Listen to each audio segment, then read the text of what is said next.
আরব আমিরাতে নিহত মৌলভীবাজারের শালেখের বাড়িতে শোকের ছায়া নেমে এসেছে। শোকাহত পরিবারকে সান্ত্বনা দিতে বাড়িতে আসেন এলাকাবাসী, পুলিশ ও উপজেলা নির্বাহী কর্মকর্তা।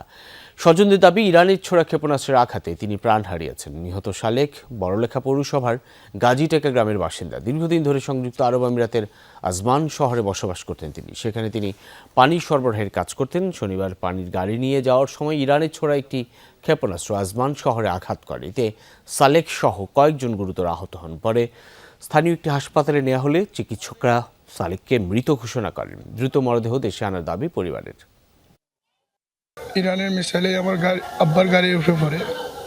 তারপরে আব্বা পিছনের দিকে গাড়ি মিসাইলটা যায়, যাওয়ার পরে আব্বার আঘাত হয় পিছনে, গাড়ির মধ্যে একটা আঘাত হয়।